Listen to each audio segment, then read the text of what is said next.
Yes, guys, welcome back to SFeatleyTV, and we're here for another Backpages stream, your general transfer news for the week. Obviously, we're coming close to the end of the window now, so deals are going left, right, and centre. We've got Owen from the Cop On podcast. How are you, mate? Extremely well, thank you very much. Extremely well, very happy to be here. Thank you for the invite. No worries, no worries. So obviously we're going back to Liverpool as well, but obviously the main topics we're covering is about Abraham obviously going to Roma instead of Arsenal. Spurs update on Kane, obviously because he missed the game against Man City, which is a big sort of story in itself. We've also got Varane's completion, obviously unveiled as a Man United player during the Leeds game. So we're going to go through that a little bit as well. But obviously we'll bring up other news as we go along as well. So make sure you tune into that. Make sure you smash the like button, smash the subscribe button, join the membership as well from as little as $1.99. All the funds go to Children's Liver Disease Foundation. So just a general small fund will be great. I did send the link, Charlie, so don't worry. I'll just go through some kind of comments. Big up, T-Ho. I hope you're well, mate. Big up, James. I hope you're good as well. Josh, I'll join in 5 minutes. No worries, bro. I have sent the link to you. Evening chat, and David Attenborough is on. Hello, Owen. So, hello, Jade. Yeah, he can give us a description about Kane leaving the forests of Spurs and joining the rainforest of Man City. But yeah, we'll start with obviously Abraham. Obviously as an Arsenal fan, I was expecting possibly us to try and get Abraham as another striking option, which might be an alternative to maybe Aubameyang, because I'm not really. For me, I think Aubameyang needs to go now, in my opinion. But obviously he's now heading to Roma. Arsenal have ended that interest. They're more looking at Aaron Ramsdale. But yeah, so no, that's don't even go there. Yeah, so how do you see that situation? How do you see the situation with Arsenal in general? I think I saw a bit of it last night on the 8090 Web podcast. But how do you see it with like the car crash that is Arsenal Football Club? Car crash is a good word. I mean, it comes from the top. It really does. I think Arteta is a big problem, but he's only one of your big problems. You've got many big problems, but it starts at the top because they obviously don't really know what they're doing at the top. In my opinion, of course, don't sue me, but I think they're absolute nincompoops in charge of Arsenal because, that's one polite way of putting it. I'll put it a lot worse than that. Yeah, well, I'm being as polite as I can. I mean, there are other words, but it's hard to see from the outside. I've got a couple of mates who support Arsenal, and I feel sorry for you, for the fans of Arsenal, because it's just so bleeding obvious from the outside, right?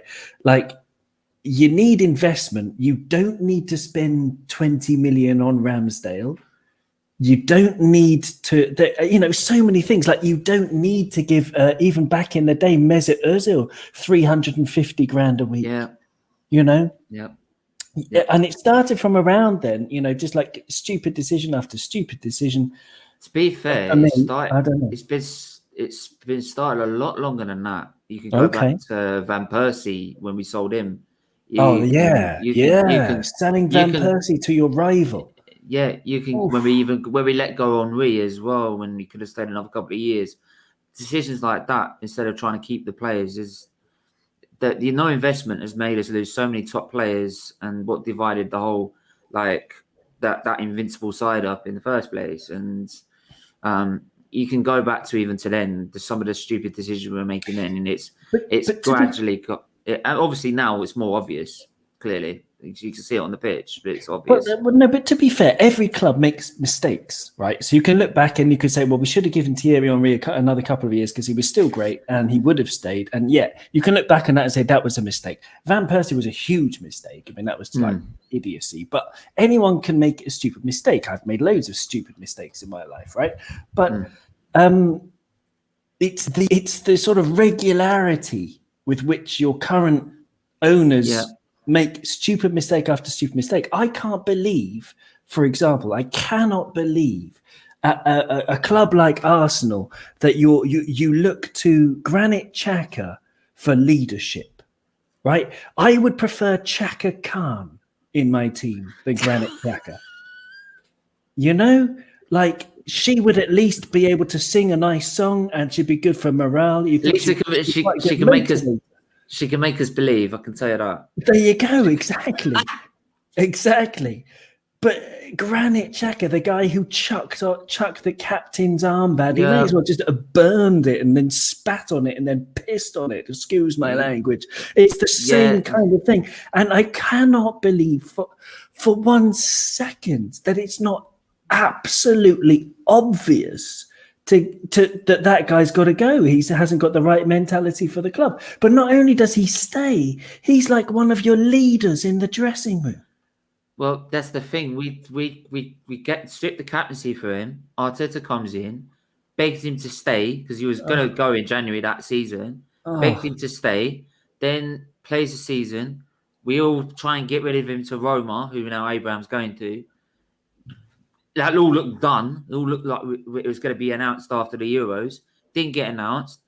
And in the end, since we can't sell him anymore and they lost their interest, I've got an idea. Let's put another contract on his case. And I'll tell you what, we convince him to stay. We'll give him the captain's armband back. Oh, for fuck's sake. We're giving it back. There is now officially our captain for this season. After everything. Sorry. I'm so sorry. I mean, there's a protest at 3 p.m. for the Cronkies, and I get that. It gets to a point now you stop looking at Arteta, because we know Arteta's not good enough. We know he's not good enough. It's like with how we Wenger towards the end of his reign. We know he's not good enough. You start looking at the board. Why ain't the board now realised this and got rid of him? Right? Why don't you start acting like a big club and get rid of this guy and bring someone in?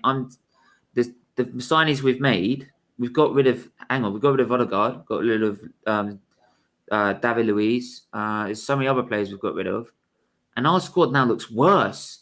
Where we spent 100 mil and we look worse. Another thing, if you can get rid of David Luiz and your squad looks worse, then that tells you a lot about your squad, I'm afraid.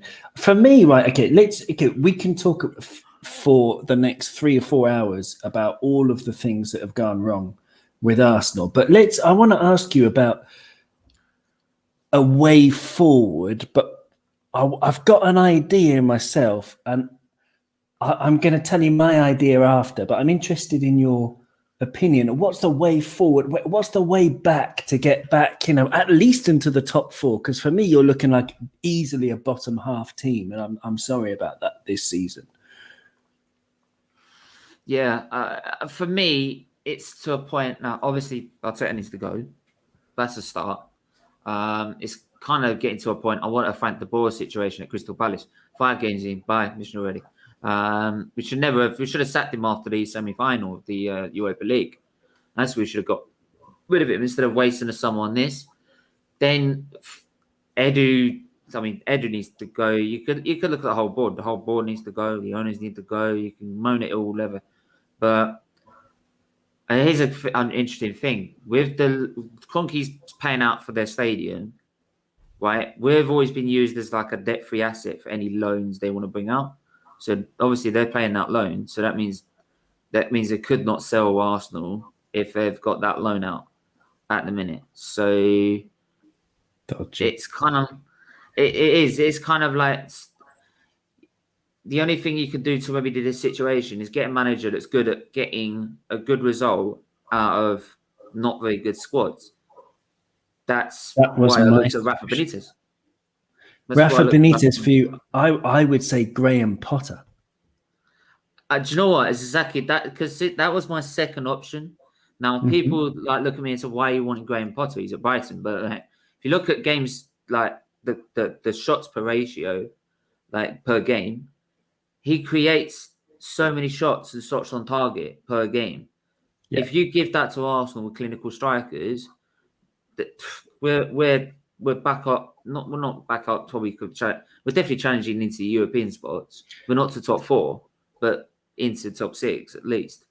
if it weren't for Brighton's very poor, unbelievably poor finishing last season, they would have finished 5th in the table. If you look at the XG, what does it say? From top to bottom, Arsenal need a major rebound. If your team does not improve soon, and Arsenal will ship gallons of water and the damage won't be repairable. Yeah, it's got a point. It's getting to a point. The only other team I see that's worse than that's worse than Arsenal at the minute, that's run as badly, is Liverpool. Newcastle. Sorry, Newcastle. Not Liverpool. Are you sure? No, not Liverpool. Not Liverpool, because you've won a league. So Newcastle is just as bad at the minute. I mean, even Liverpool managed to get rid of Coutinho for 140 mil, and then get. I think our owners are not perfect. They're far from perfect, but I'm definitely not an FSG outer. I think they've made big mistakes, but at the same time, I think they're very, very smart, and they've taken us even after the Super League debacle. Well, the thing with the Super League debacle is, of course, I'm not a fan of it, but it's very easy as well to sort of, there's this sort of lynch mob mentality where you can jump on the back of something. What I really feel strongly that what this league is trying to do, this Super League, is sort of, create, like in boxing, you have multiple divisions, the WBC, WBO, and all of that stuff. And you can be the WBC champion and the WBO champion. And then will they meet? And it's all like, in my opinion, again, don't sue me, organized crime, different people get different profits from different sports, right? And it's like, from the different organizations within boxing. So that when you have because what boxing should be is just you get the best fighter against the second best fighter and they meet. But that doesn't bring enough money in.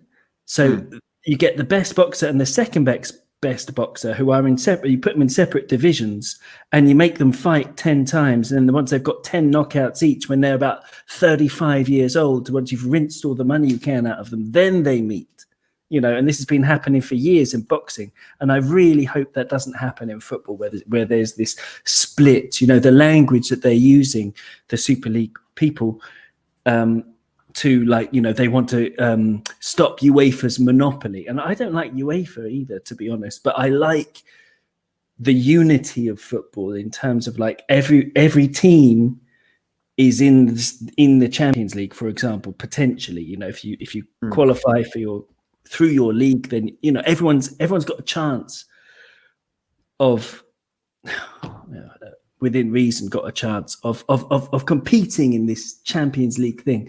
And so if you separate it, and some of the big clubs like Juventus, Barcelona, Real Madrid, to save themselves, join a Super League for financial reasons, then it's I think it'd be very, very, very bad for the game. But sorry, it's a very long-winded answer to your very simple question. But in terms of, I don't blame our managers our owners too much for that if they think the money is there, because they're just money men, they're just capitalists, which goes against the ethos of Liverpool. But at the end of the day, we have to accept that this is the reality of the modern world, that we live in this sick, capitalist society. Because I feel that obviously with our owners, we've been out before, and it kind of makes sense of why they've not invested in Arsenal. He's like, why should I invest in Arsenal if I'm going to get in the Super League and I'll get 400 mil for every year for being in there? Brilliant. I don't need to invest in them because I'm going to get, all I need to do is I don't even need to keep them in the Premier League. I could drop them into the Championship. But if I'm going to the Super League, big up. Don't have to do anything. So, and I think it also explains why the Glaziers didn't invest that much as well. But FSG have got sort of that leeway where they've invested and won a title for Liverpool. They've got their best manager one of the best managers in the world. They've expanded the stadium, so you can look at that and say they've got a case to stay. For me, I wouldn't say no to backing anyone who wants them out to go over this Super League, because it goes completely against what Liverpool and Man United and Arsenal all stand for. And Arsenal, Man United, Liverpool, I look at the main culprits because they've got American owners. It's an American system. And 3 is that they've built the history of the English game. They have been the ones that have been the most successful in these clubs in English football. So everyone looks to them to be the role model of how good and our club should be in English football, and how a successful club should be in English football.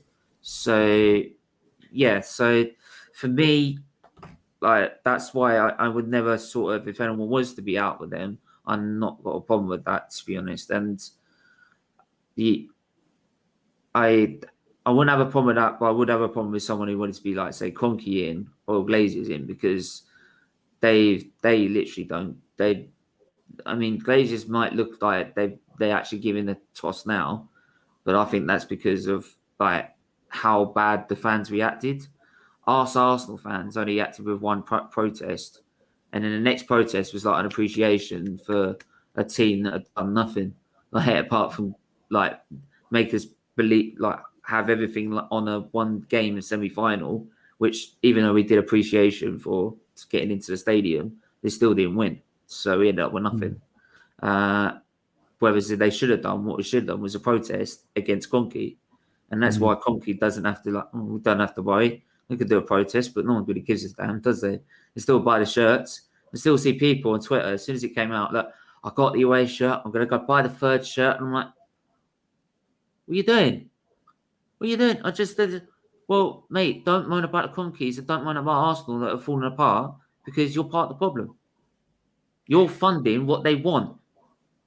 Right? You put Arsenal in the red, which is now what Arsenal have been doing for the last few years. They then start going, what the hell is going on here? Right? They can't be having this.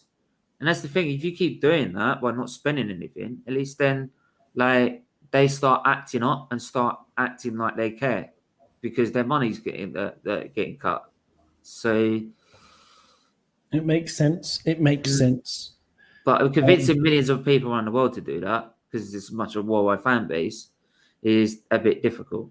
So, but that's just a nutshell with Arsenal. But we'll move to, obviously, because Harry Kane obviously missed the game against Man City, wasn't even in the stadium. Now, to some of the pundits there, they said that could have been a sign that he's gone to Man City and it's done. Did you say Kane will go to Man City? Do you really think he'll go? I mean, it would really be, they are planning a bid this week. It would really be extracting the euro if they do for FFP. You know what I mean? If they, Guardiola, when you touch your nose when you speak, it means you're lying. And if you shake your head when you speak, if I say, for example, Mo Salah is not a good player, then I'm lying, right? Because I'm shaking my head. It means I think he is a good player. You watch Guardiola when he's talking about money. Watch his body language. All the time, he's like, I don't think we've got enough money, or, we can't afford him. We can't afford him. That kind of thing. And he gives it away every time. And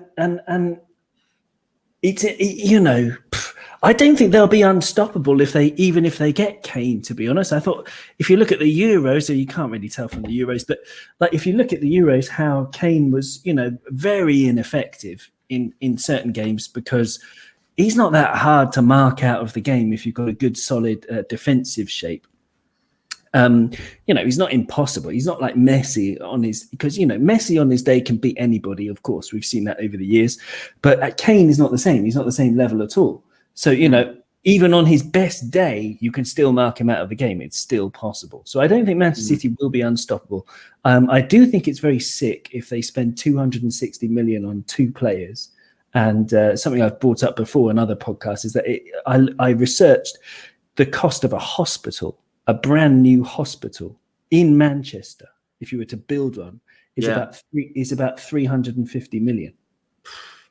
A brand new one. So you can almost build a hospital, or you can buy two footballers who will have 2 or 3 years at the team. And it's sick. It's really sick, because it's humans. going on David Attenborough. If you're gonna look at humans as a species, right? We've got this thing where we can sort of imagine the difference in an abstract way between like 1 and 2 and 5, right? 1 and 2 million and 5 million, but the difference between 50 million and 80 million is like, well, it's just a lot. But if you stop and you think about it, and you think, Steven Bergwijn, for example, 25 million, how much did he cost? 25 million. Jack Grealish, 100 million. Lots of people are like, oh, it's just a lot. It's just loads of money, isn't it? But it's huge, the difference. It's huge. You can do so much good in the world. And no, they're just, buying footballers. It's weird. It's weird. But anyway, to answer your question, is Kane going to City? So what if he does? Yeah, so what? For me, I think it's very possible he could go. It's probably it explains why they're interested in Martinez at the same time. You can see Man City, they can't Tottenham managed to get results without Kane. They might even play better as a team without Kane as well, because I think they're relying on just one. At the minute, they rely on Kane for everything. And if they take that, it's like kind of when Eriksen had his awful moment at Euros, which obviously we didn't wish that on any player, by the way.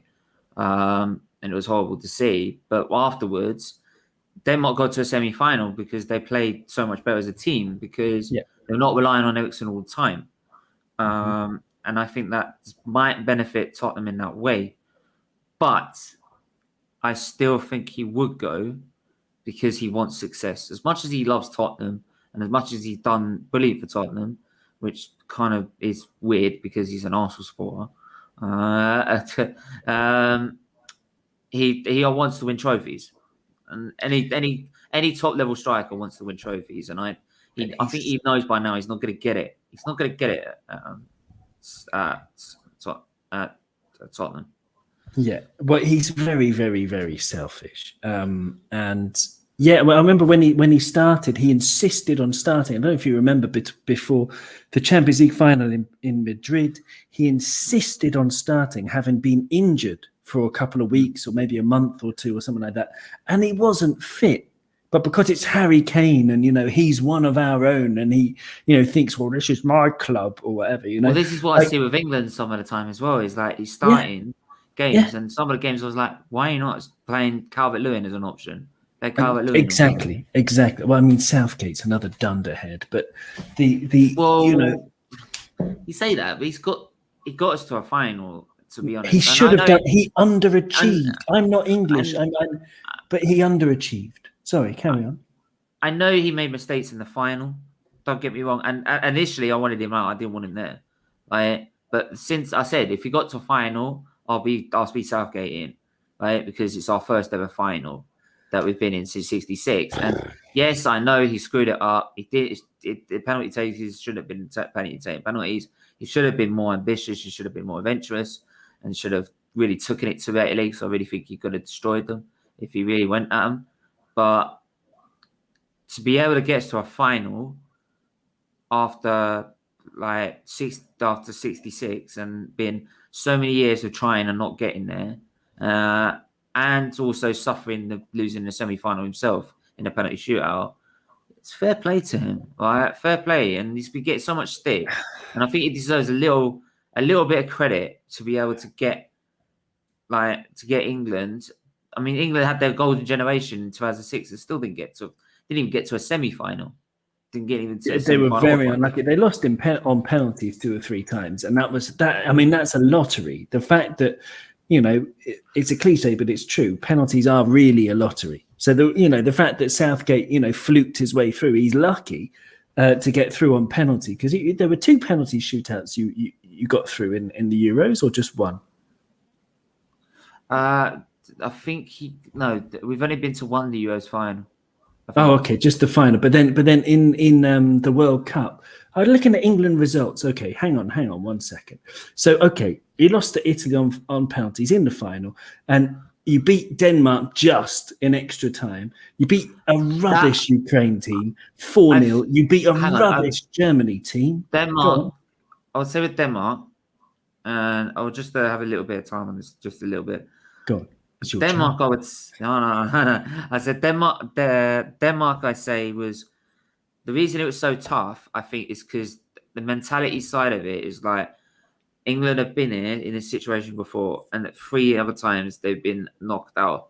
And being at the fans with your own fans in the stadium, you could feel the tension. I could feel the tension from even watching it before the game started. Of deal with England expect. I know England. I know that. I know,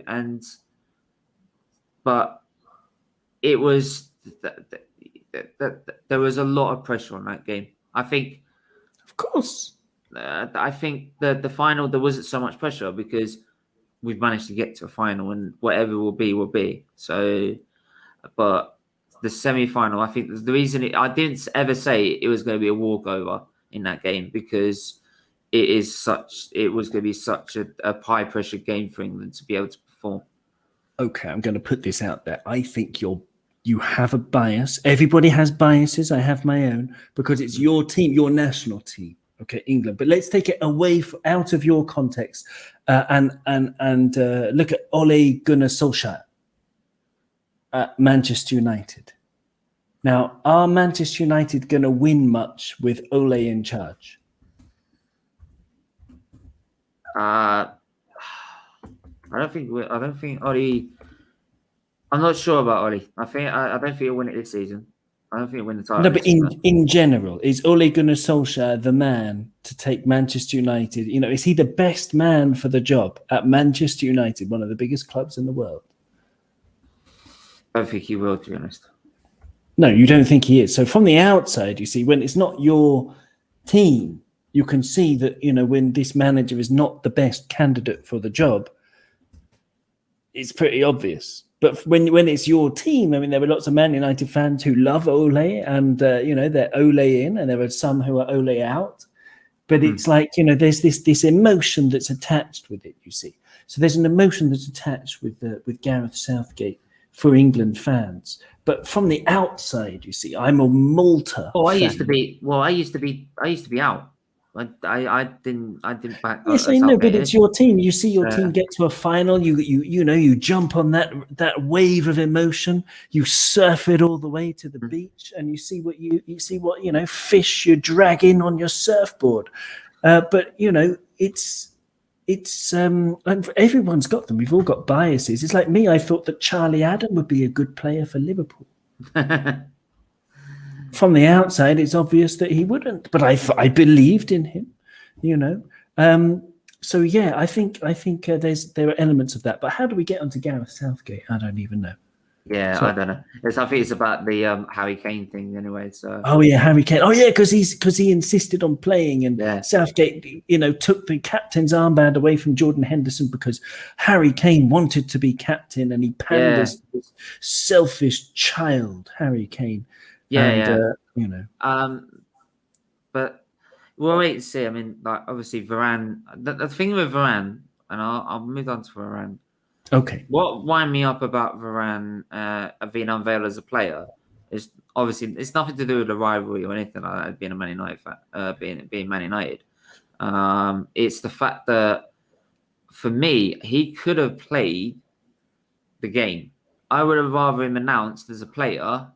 Right, but in the kit, like I'm ready to play as a defender. Right, I'm ready to play today. Right, instead of like announcing him and leaving him out the squad till next week, he could have. Knowing he was available to play, I would have probably just like done it as like a big unveiling, saying, "Oh, and I'll get to play the game as well." So, but you could never. For me, that's what kind of didn't get me.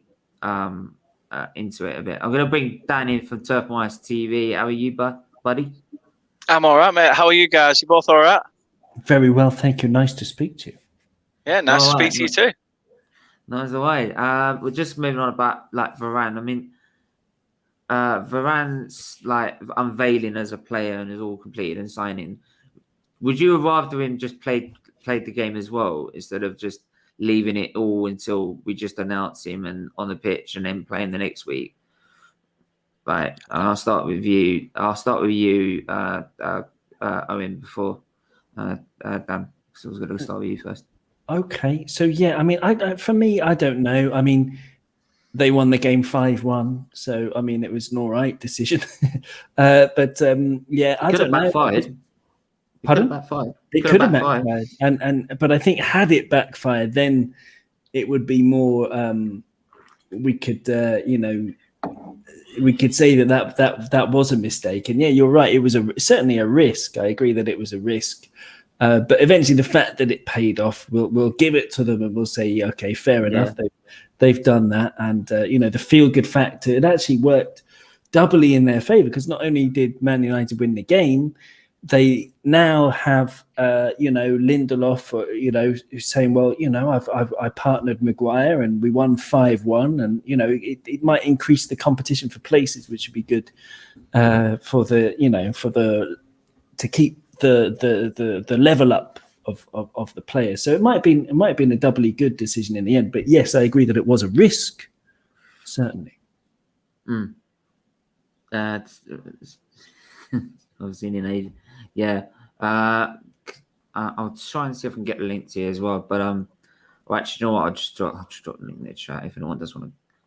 I'll see if it comes on anyway. But Dan, what do you say about the whole Varane signing thing? What would you say with it? How do you stand on it? I mean, it is a strange one. You see things like that happening, foreign clubs where they have the mass unveilings, fans in the stadium, them doing a few keepy-ups and stuff like that. And we've seen how awful they've been recently, when players have signed and they can't even kick a ball straight because, I don't know, nerves or something. But it literally signed the dotted line to become a Man United player 6 minutes before being unveiled. So, do you basically throw him in there and say, "Yep, fair enough," and come out and announce yourself? You're at the club already. You might as well head out onto the pitch. I mean, who knows? It could have been an extra boost. I mean, okay, the game was already gone pretty much by half time anyway, but who knows? Who knows? It could have just given them that extra lift. It gave the fans an extra lift as well, because, again, how many times had Manchester United announced that Varane had signed? How many more times did they need to announce it? But seeing him on the pitch, for some people, it's just one of those where they want to see him out there. They want to see him holding the shirt. You get it on Twitter, don't you? People saying to you, I don't believe it until he stood there with a scarf in the air or with a scarf around his neck or holding the shirt. So I can understand why they did it. But, is he going to go straight into the mix, or is he going to need a few weeks of training? Wait and see. Wait and see. Reece, what do you make of it, being a Man United fan? I was a bit caught surprised. I didn't expect Varane to be announced before we went and smashed the Leeds scum. I didn't expect it. But I thought it was risky when I first seen it. I thought I said it on Monday night on the World of Football podcast. I don't know if you were watching. I said it could have been risky in terms of what if we had lost. It would have just went completely. It would have been a complete nightmare if we had lost that game by announced Varane. They would have thought, well, what is the bloody point? They should have done it sooner so he could have played. But I think it just gave the team a bit of a lift, so it's kind of a good thing and a bad thing.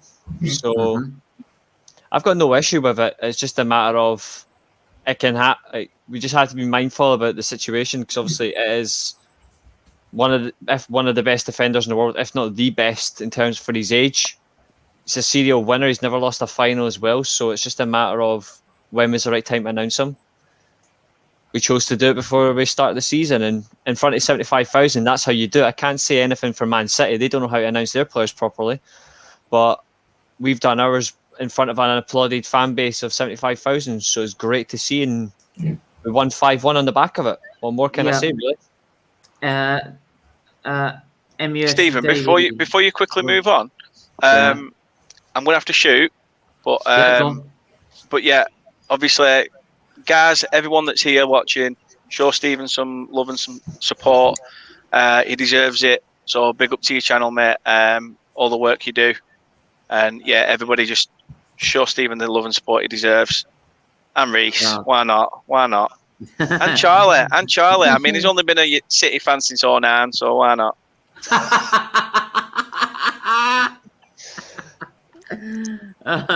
I don't think he's going to answer to that one, but there you go. Don't worry, Charlie will come back with something. Don't worry. Like, there's always a It's all right. Dan, we'll let him come back with something on your own channel, man. Thanks for coming on, and everyone go subscribe to Turf Wise TV, because you top man. Cheers, pal. Speak to you in a bit. Speak to you in a bit. Dan. Yeah. See you in a bit, guys. Yeah. Charlie, I've got something for you. You might recognize these. Watch.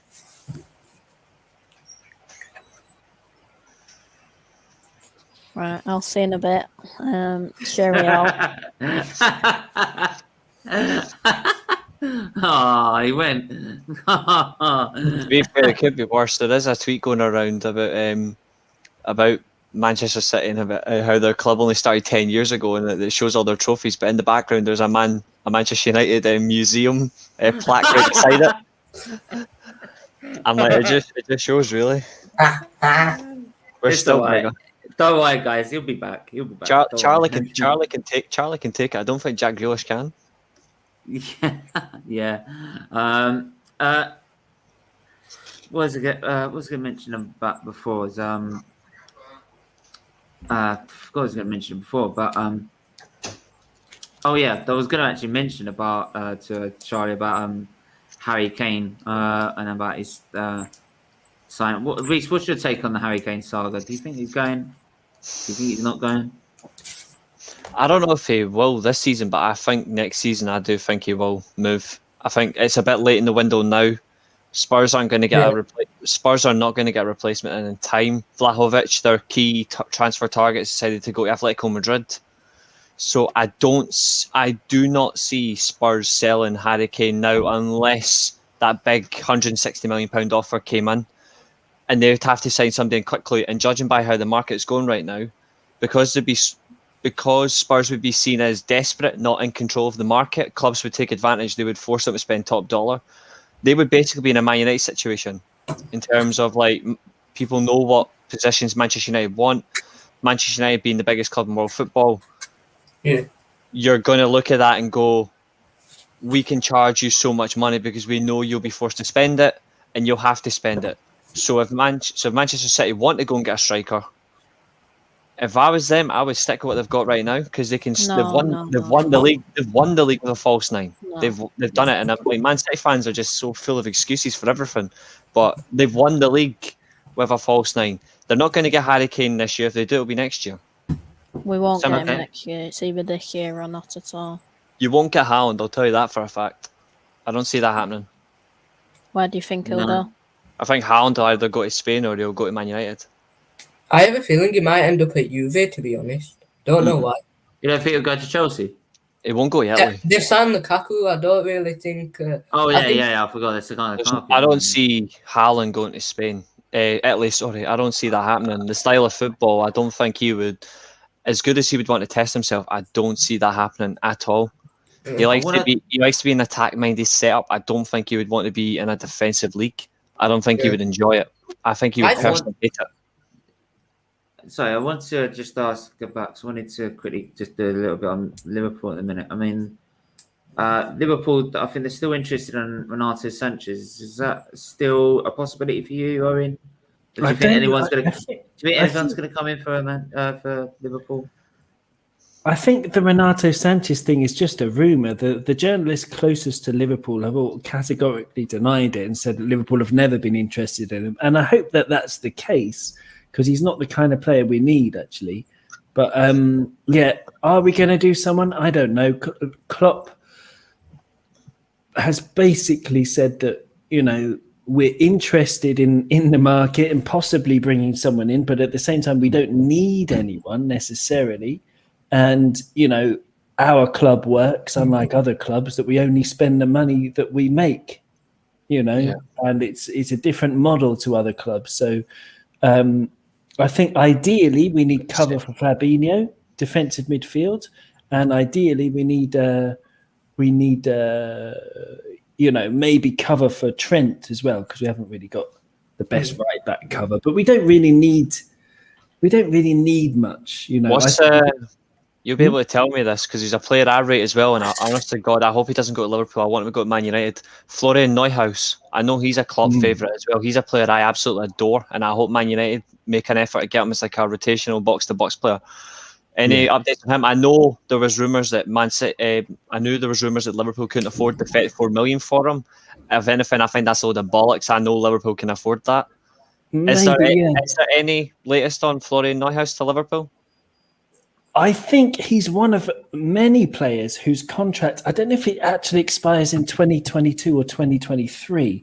I think it might expire next summer, or he'll be on his final year next summer. So He's I off think to Bayern probably. He won't go to Bayern. He could. I mean, I don't know. Lots of what they're like with German talent. They can just, and they're there all of a sudden. It's like.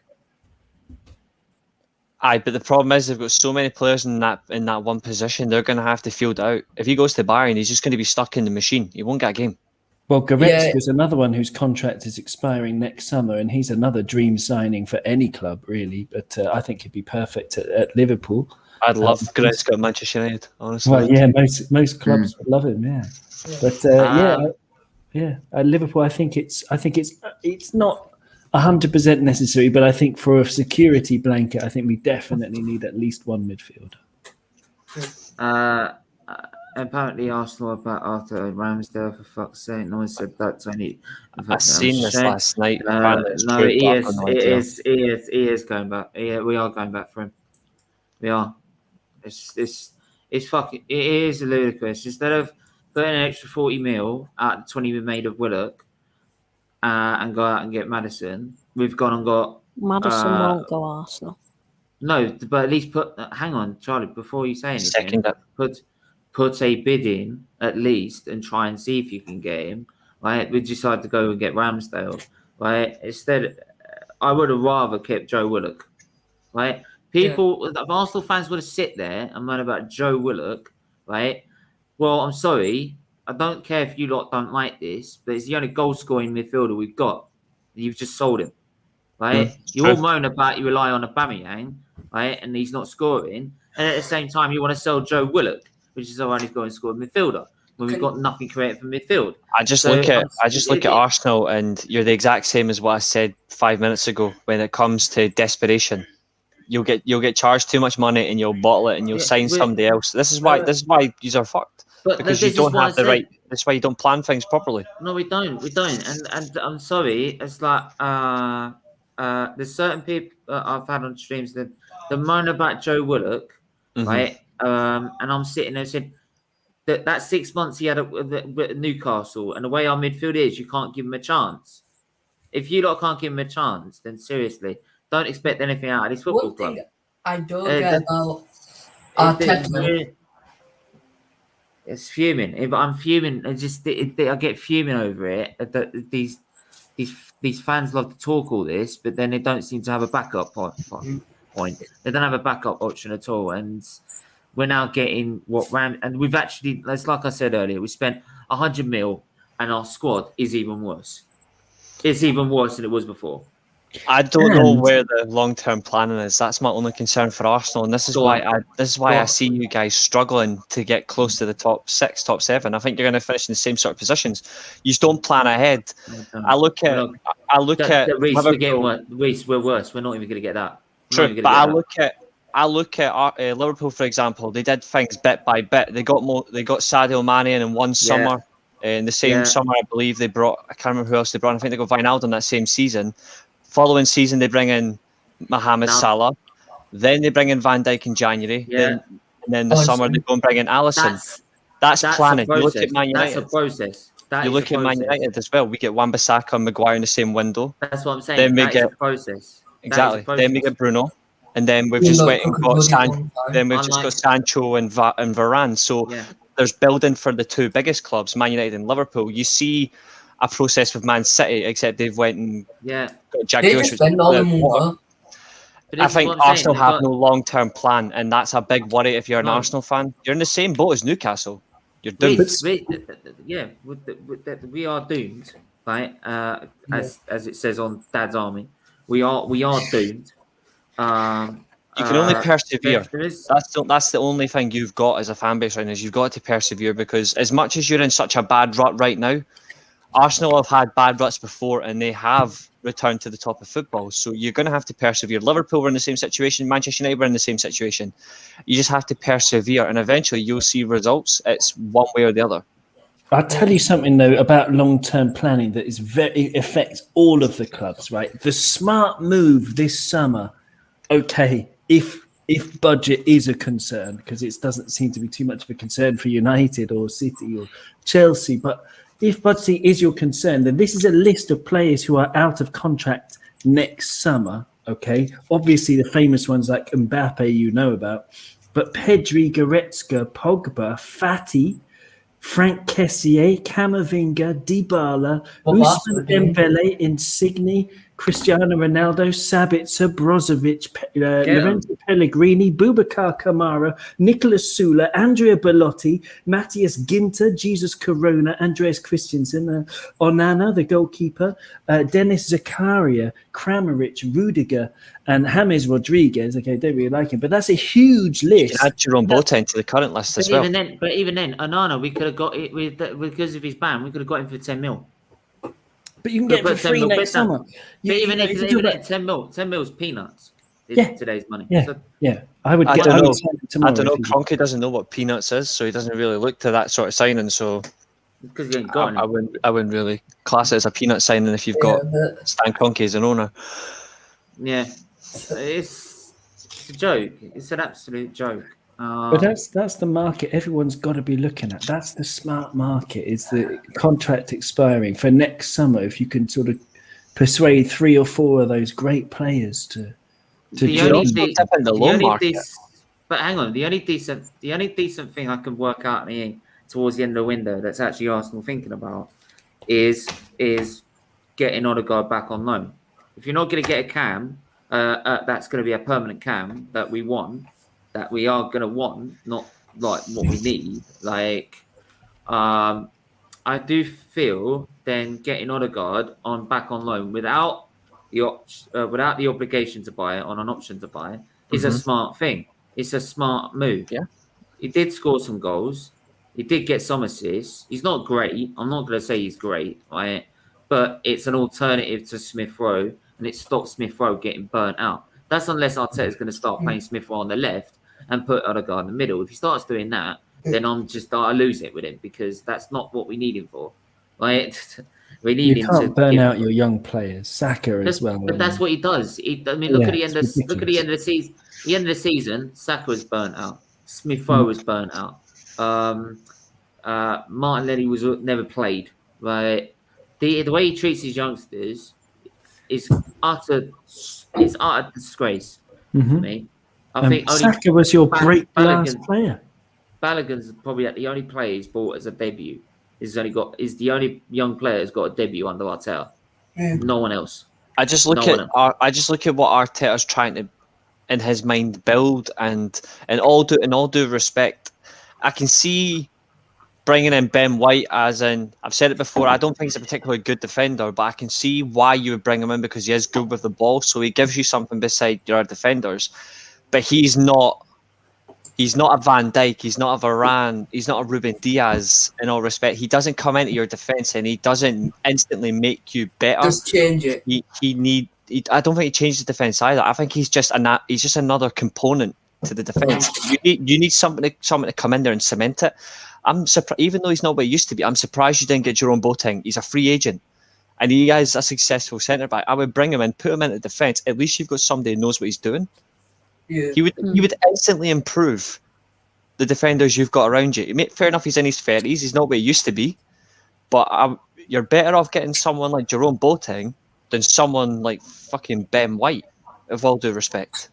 James Tarkowski is a better player, in my opinion, and he's out of contract next year as well. 28 Miles years better than old. Ben White. He's miles better than Ben White. I agree. One thing I don't get is that they went for Ben White, but they've not even given Saliba a chance yet. Which I don't. I mean, I get that he recorded his teammates doing something, but I don't understand the Saliba, the 30 Saliba thing. million they paid for him. Wow. That, and now they've lost him for 7. As soon as that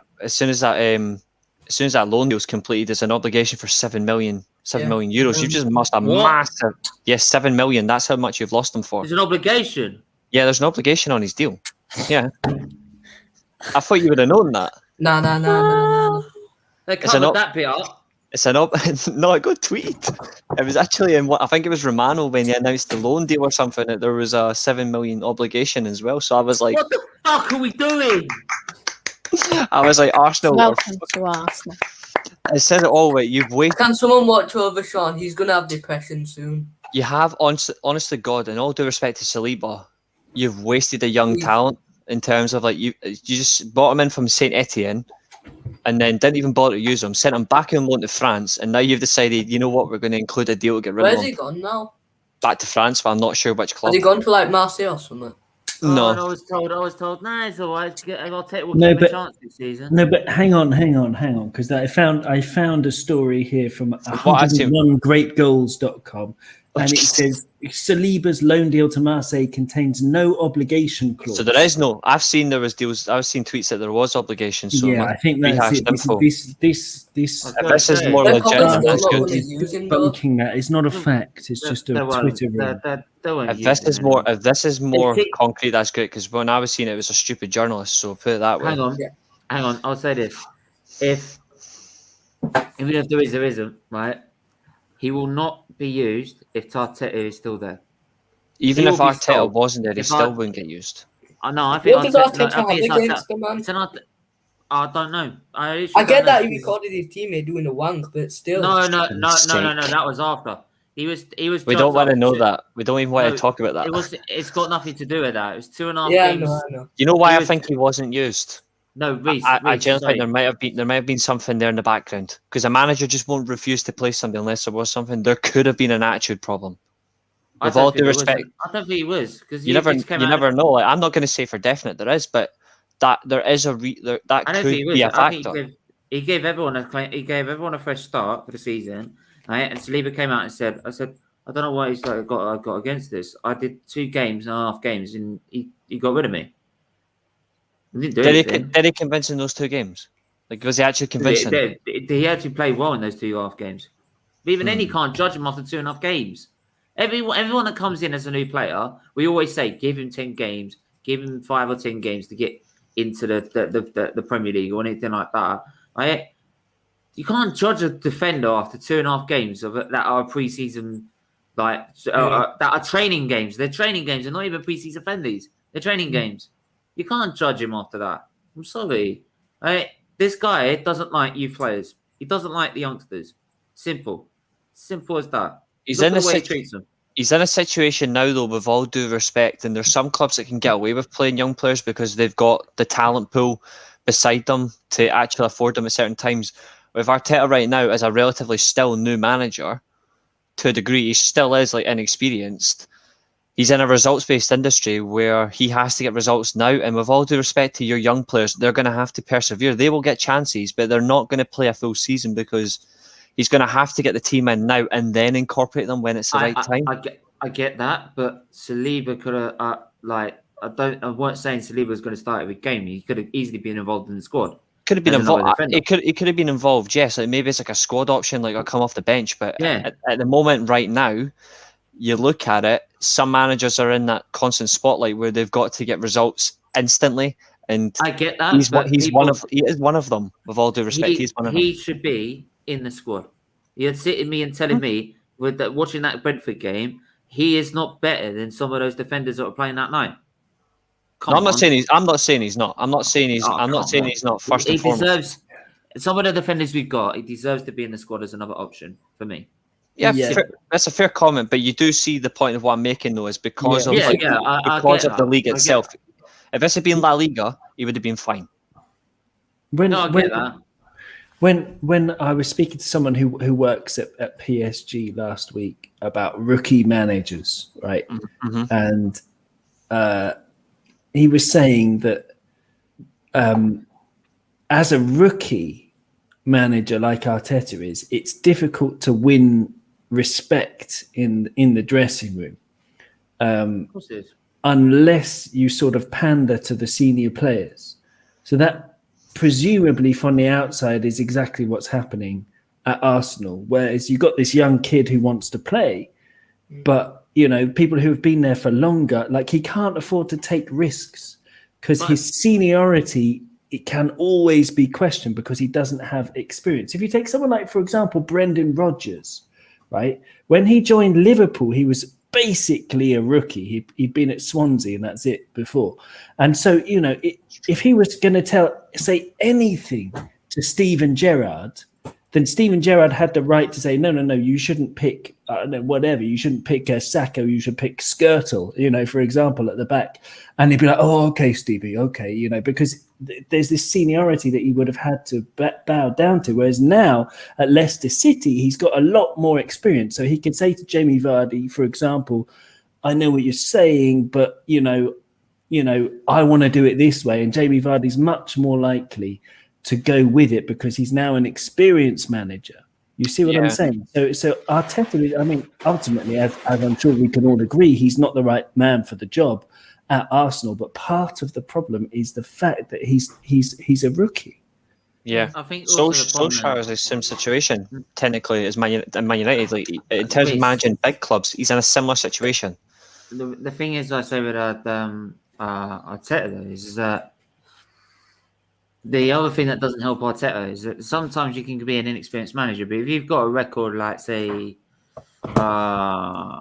Stevie Gerrard, maybe, if you're going to like your home club and you've got like, say like Frank Lampard had with the young squad until next season where he had the big players and it didn't work, right?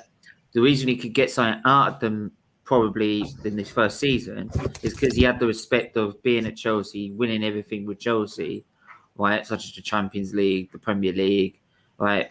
Whereas Arteta, he's got 2 FA Cups as a player.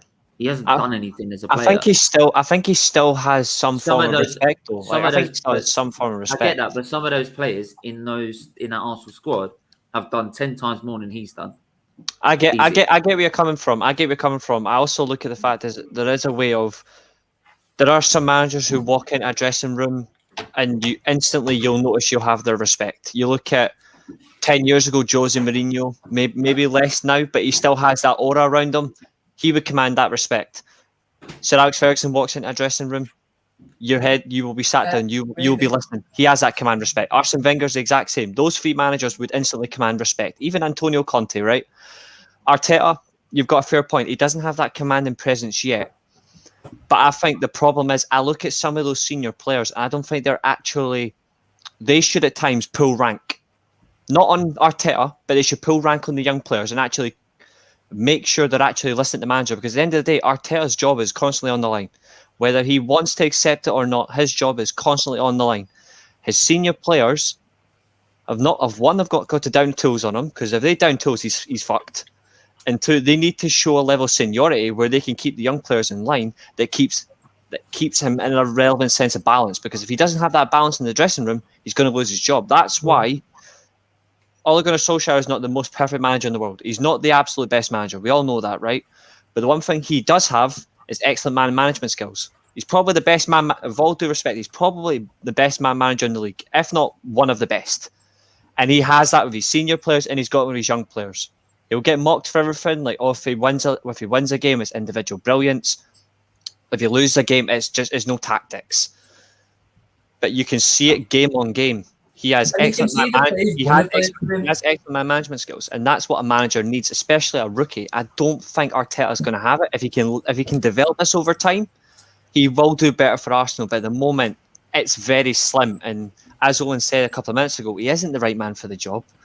We can see that, but at the end of the day, he has to try something to get the best out of his position, or he will be gone. He has to try something, and that's why he has to. With all due respect, play more senior than inexperienced players. Yeah, I'm with Ollie as well. Even though he might not be the best manager, you can tell that the squad wants to play for him because, you know, players like Bruno, they do want to play for Ollie. Even Pogba, Ollie brings the best out in players. Because Shaw, 2 years ago, wasn't even starting over Ashley Bloody Young. Now he's considered one of the best left backs in the world. Ollie can. You can sort of say with Ollie that sometimes he can be too nice, maybe, and that he just lets players do what he wants. You can say that he lets players off the hook, like when Pogba was on bad form, and we had Donny van de Beek on the bench, and he just wasn't playing him. But at the end of the day, you can tell that that United squad respects him, and They respect him because he lets them do what they want. But yeah, okay. I it's true. You can tell that they do have a respect for him. But it's like, I don't know. I don't see United. I don't know. How do you feel, United fans, after the big win against Leeds? Do you feel that 21 is coming. I'm joking. Sorry? 21 is coming. I'm joking. It isn't. It's. I don't think we're going to win the league, but I do think that we have to challenge. I agree that if Ollie don't win a trophy and let's say we do get top 4 but he don't challenge, I do think that he has to go. Because I think now he has no excuse. We've got Sancho, we've got Varane. But I think that now Ollie's sort of...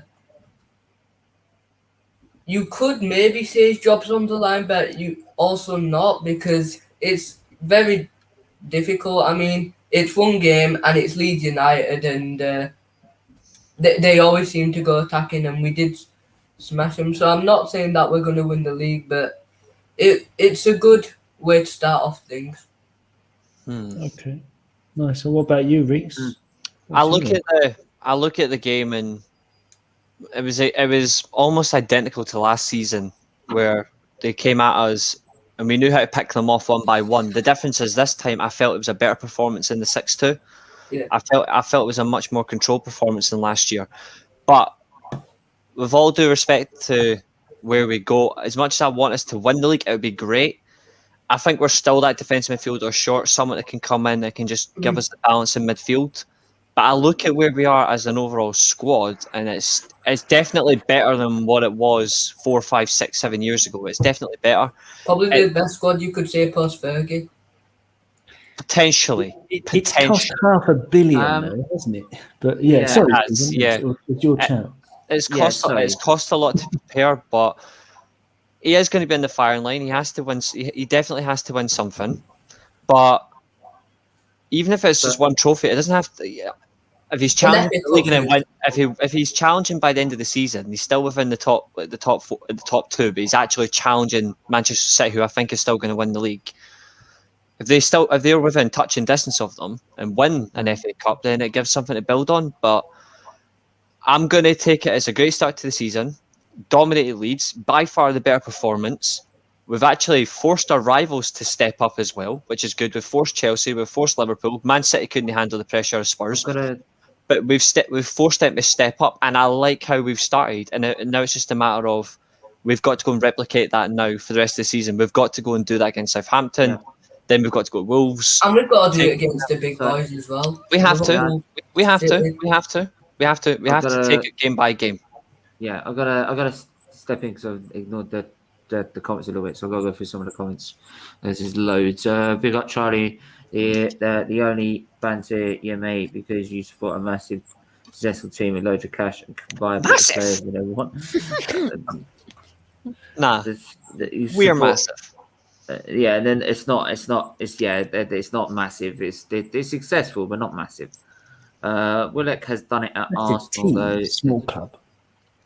Well, when you offer Man United fans free tickets to go to a Man City game, it's kind of embarrassing, isn't it? Amazon do it cheaply. I mean, look, Charlie. When I was talking about Harry Kane, I was going to help you out by giving helping you. I was going to help Man City out, filling an extra seat for you. That's cynical. Look, I'm helping him. I'm helping him fill out the seats at Man City. You filled up half the one stand, mate. There you go. Then they're gonna need that. Your big arse has fit Sometimes- giant seats. Sometimes it's better to just not talk, and that's what I'm gonna choose to do right now. Yeah, I'm surprised Man City fans can be silent. You're the first.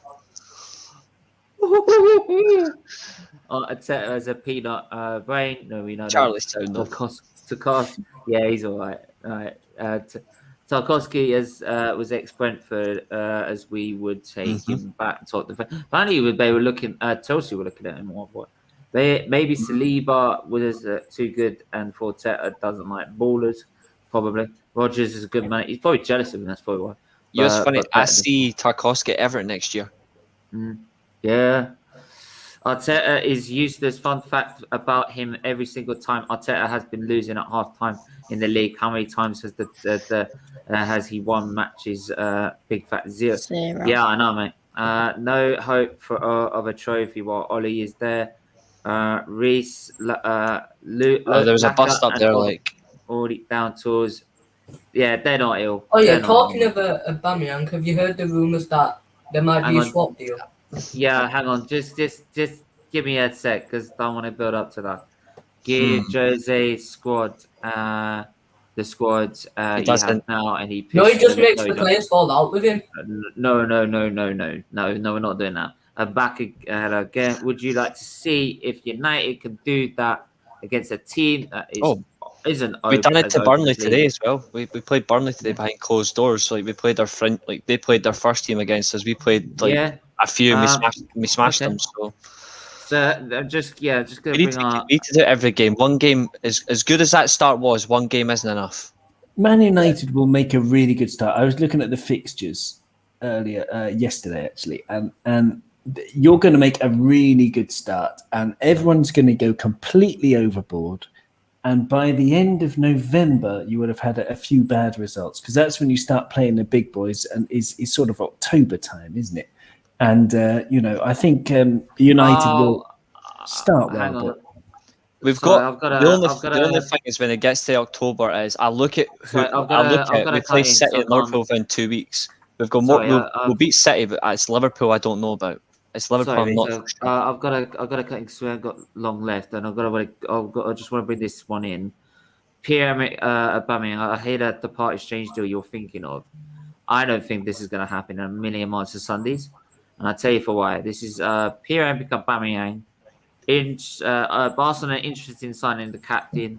Barcelona excited to share captain Aubameyang, Liga, £1.5 billion in debt. 32-year-old Aubameyang, who signed a 3-year deal last year, missed the Gunners game against Brentford with illness. The La Liga club are willing to offer former Liverpool midfielder Philippe Coutinho in part exchange for the Arsenal captain. Early on Monday, Barcelona president Joan Laporta revealed that the club were £1.5 billion in debt. There is no way on God's green earth they are going to be able to afford Aubameyang and his wages. Right? No, they've got to bring Aguero and God knows that's where Barca make no sense. All I'm going to say, right? They're not going to be able to do that. In response to that, right? If it happens, all I'm going to say, and I just noticed that Abraham went to Chelsea. Abraham's went to Roma. He's gone to Roma. That's going to be interesting. In terms of Aubameyang swapping for Coutinho, all I can say is I know exactly which fan base will be laughing their ass off, and that's Liverpool. Liverpool fans will be laughing their tits off. Kane has he's a good player. Kane has finally trained with the club, so that's good with his teammates. Chelsea in talks to sign left back Emerson Palmieri from European champions. Joined Chelsea initial from Roma in 2008. Leon, yeah. Do you think that could happen? Be an interesting one. What's that, sorry? If Emerson goes to Leon, then it'd be a decent signing for them. But they've already got Dushilio there as well, and they've still got. I think they still have Dubois, so we'll see. We'll see what happens. My only thing is, are they going to? Would he be first choice? I don't know, but it'd be a good squad rotation. I think for Leon. I think the league would suit him better than the Premier League. Yeah, big up cry_G. Make sure to smash the like button and subscribe. Mourinho is poison. Oh, we know that for damn sure. Right, and some fans wanted him at Arsenal. Really, don't listen to the nasty Charlie because their team they can't get to big finals. And I knew that was good. I knew that was going to happen. I knew there'd be a comment like that. There always is. Barcelona can't afford him. He should leave Arsenal, but his wages are ludicrous, and that's why they want to fee him. Exactly. Actually, forgot about Arsenal. They've set themselves in the foot. Like Aubameyang on such wages, and he's had like one of the worst years of a professional footballer. Because we were desperate to can't keep do him. anything about him. No, do you know why? It's because we put ourselves in a position of not qualifying for Europe, right? Which because we're not winning qualify, we got to qualify for the Europa League. We put ourselves in a position against other like teams that are interested, that were Champions League rivals. We had to offer them more wages to keep him at the club. Simple. So it's like we only got self-blame. That's the answer. It's like, he did the same mistake with Ozil. If the player's thing, like, I'm going to leave unless you give me loads of wages. I know, well, leave. See you but later. the thing is, Arteta. This is the difference, right? Ferguson, right, will get rid of Yapstam. He'd get rid of Ferguson. He regretted that one, but he did it. He regretted that one, but he got rid of him. He got rid of Beckham. He got rid of Van Nistelrooy. That's the thing. But he would not Got get rid of he Pogba. would, But that's the thing. Yeah, but Arteta will not get rid of a big player because he worries. He hasn't got the bottle, right? He hasn't got the bottle to do it. And like, don't get me wrong. At the time, right, when I saw Aubameyang score those 2 goals, I went to Box Park Wembley. You could check my EFTV video out. I was like, please keep him at the club. I want him to stay, right? Because he just won us an FA. He just single-handedly won us the FA Cup against Chelsea, right? So I wanted him to stay. There was no inkling in our minds at that time. There was no evidence that was going to show us that he was going to fall off the cliff like he did, but he has. So at the time, we all thought he's worth the contract because he's putting in 5 goals a season and just finished behind Vardy in terms of goal. Do you get rid of Aubameyang? Do you get rid of Lacazette at the same time, or do you have to keep one of them? No, that'll kill us. We need Lacazette. The reason I say get rid of Aubameyang is because Aubameyang doesn't suit our system anymore. It doesn't suit Arteta's way he wants to play. I think he needs to get. If we are going to sell him, we're going to sell him and keep Lacazette because Lacazette gets more players involved and more helps us create more. But the problem is, the reason we don't create is because our runners are static. You see for that Brentford game, who's making runs when Pepe's trying to cut through? Who's making runs? No one. So that's why he ends up running the ball and getting into trouble.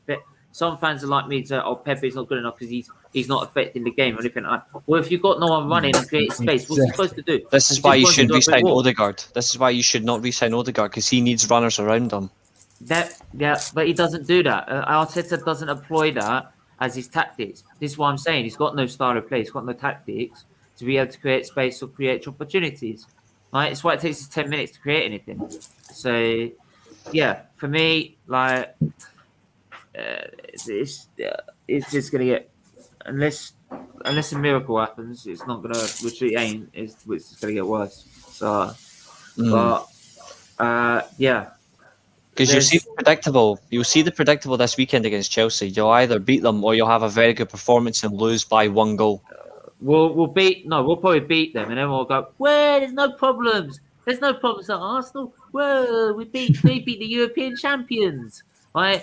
What they forget is we'll probably beat them home and away this season again, and then we're like, well, we beat them home and away, but hang on, we did nothing, right? We did nothing.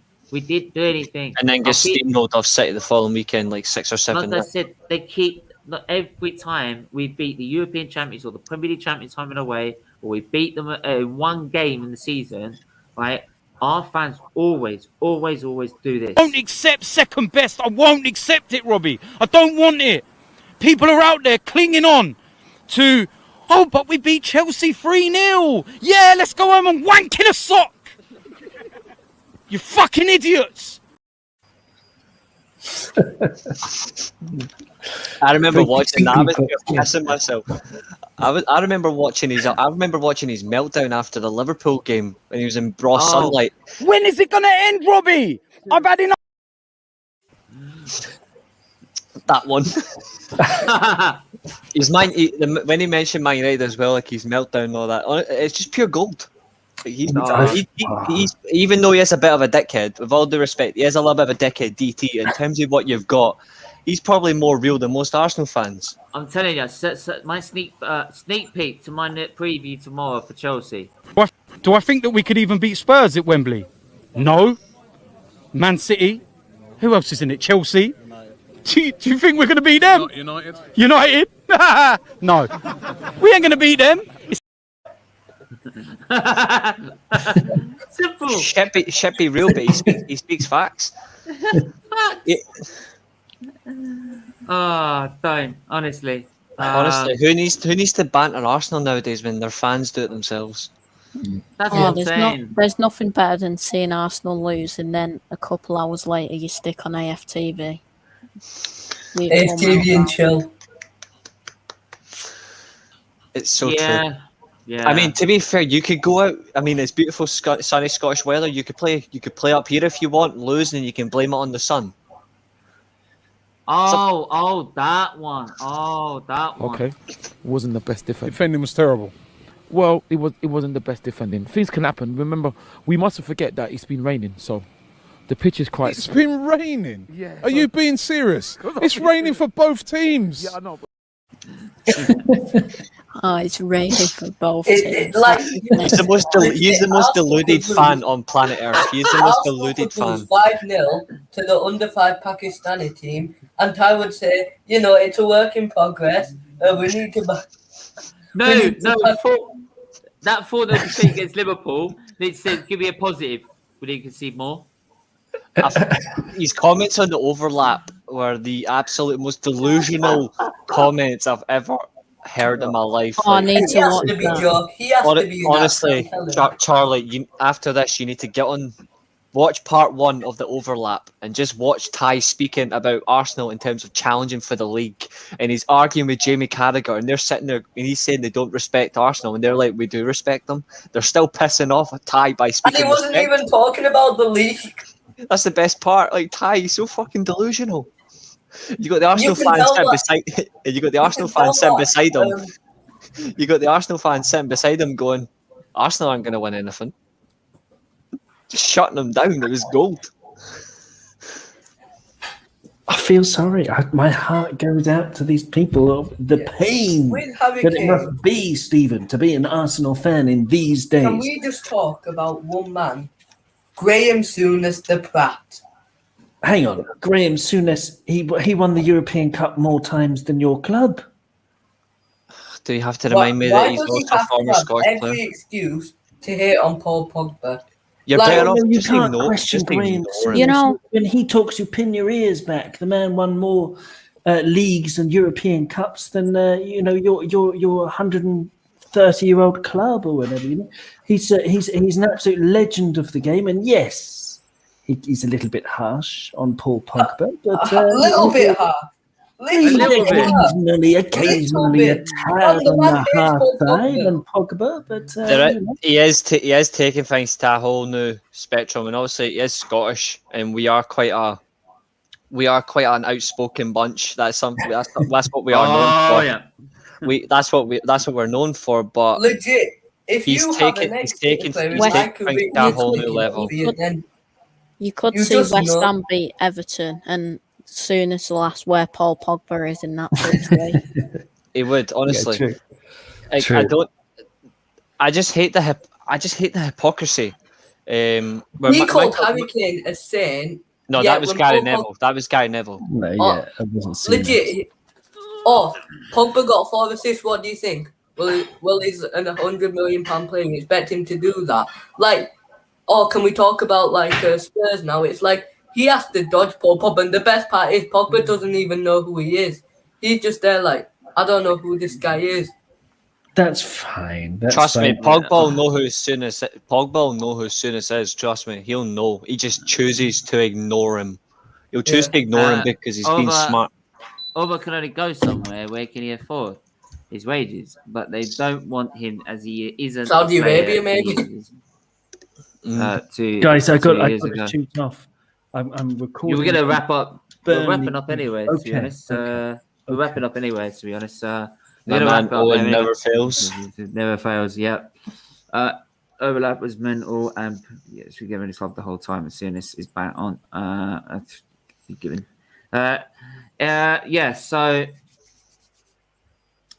Make sure to first of all, going to shout everyone's socials out, obviously. So, Reese, where can they find you, mate? You can find me Twitter below R7UN123D. You can find me on Twitch Reese_Lightning1997. You can find me on Dugout Football Channel on a Monday, which is the World of Football podcast. Owen features sometimes. Hopefully, see him again soon. And you can find me on the weekly Armchair Sports Talk. I am the presenter of the London Lowdown. Thanks for having me on, dude. No worries, mate. Adam, I think isn't it? Yeah. Where can he find you, mate? Well, you can find me on my YouTube channel, MUFC Daily. You can find me on my Instagram, Adam the United fan. Yes, basic. Sometimes I go on Richard's podcast, but yeah, that's where you can find me. Wicked. Charlie, where can I find you? MCFC Hibs on Twitter, Dugout Daily on YouTube, live at 7:15 tonight for a Dortmund versus Bayern Munich watch along. Oh, wicked. And I'm also doing a podcast tomorrow. Wicked. And then Owen, where can I find you, mate? At Cop On Podcast on Twitter, or just go on wherever you get your podcasts, your audio podcasts. And if you want some Liverpool content, then we've got loads of episodes. Thanks very much. Thank you very much to everybody who's watching, and thanks a lot, Stephen, for being a great host, and thanks to all the other guests as well. Oh, thank you. No, thank you for coming on. It's great to have you on, and we'll definitely get you on again soon. As usual, you can find me at SFeatleyTV. Any other channel that wants me to help them out, they can also DM me at SFeatley. And also, you can do that at SFeatley if you want to join any shows. Like I said before, like, share, subscribe. This is for charity, as it reads down the bottom. Donate via the Just Giving page. Donate by doing the membership, by joining the little $1.99. All the details are below in the description below. Also, make sure you subscribe to Mason's new channel, Double United. That's in the link. This is in the description below. We're 133 subs now, I think, as well. So make sure you do that.